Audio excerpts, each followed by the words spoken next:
ಚಂದಕವಾಡಿಯಲ್ಲಿ ವಿಜೃಂಭಣೆ ಲಕ್ಷ್ಮೀದೇವಿ ರಥೋತ್ಸವ. ಸಂಸದ ಸುನಿಲ್ ಬೋಸ್ ಭಾಗಿ.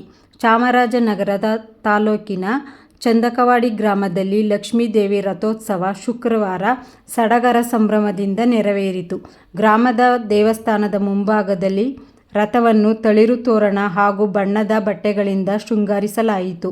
ಬಾಳೆಗೊನೆ, ಎಳನೀರು, ಹೂವುಗಳನ್ನು ಕಟ್ಟಿದ ಸರ್ವಾಲಂಕೃತ ಲಕ್ಷ್ಮೀದೇವಿ ಉತ್ಸವ ಮೂರ್ತಿಯನ್ನು ರಥದಲ್ಲಿ ಕೂರಿಸಿ ಭಕ್ತಾದಿಗಳ ಜಯಘೋಷಣೆಗಳೊಂದಿಗೆ ರಥೋತ್ಸವಕ್ಕೆ ಚಾಲನೆ ನೀಡಲಾಯಿತು.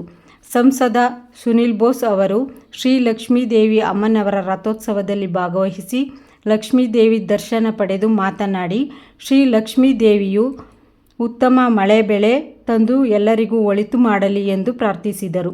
ಶ್ರೀ ಲಕ್ಷ್ಮೀದೇವಿ ಸೇವಾ ಸಮಿತಿಯಿಂದ ಸನ್ಮಾನ.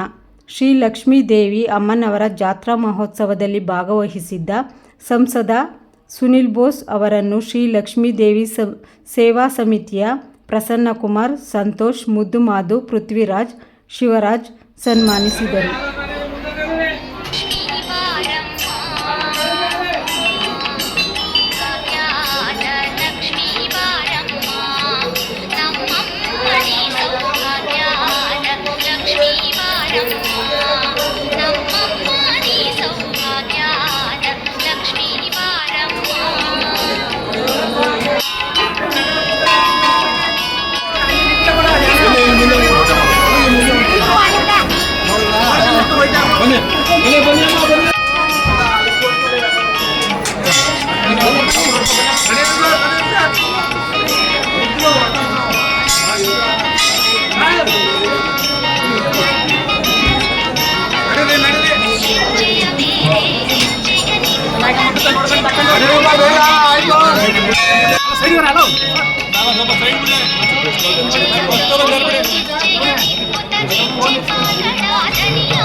ಚುನಾವಣೆ ನಿಂತಾಗ ಪ್ರಥಮ ಬಾರಿ ನಾನು ತಾಯಿ ದರ್ಶನವನ್ನು ಪಡೆದು ನಾನು ಚುನಾವಣಾ ಪ್ರಚಾರವನ್ನು ಆರಂಭ ಮಾಡಿದ್ದು.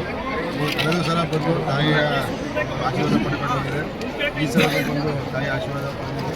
ತಾಯಿ ಎಲ್ರಿಗೂ ಭಾಗವಹಿಸಿದರೆ ಎಲ್ರಿಗೂ ಒಳ್ಳೆಯದನ್ನು ಮಾಡಲಿಕ್ಕೆ ಬಯಸ್ತೇನೆ. Okay sir.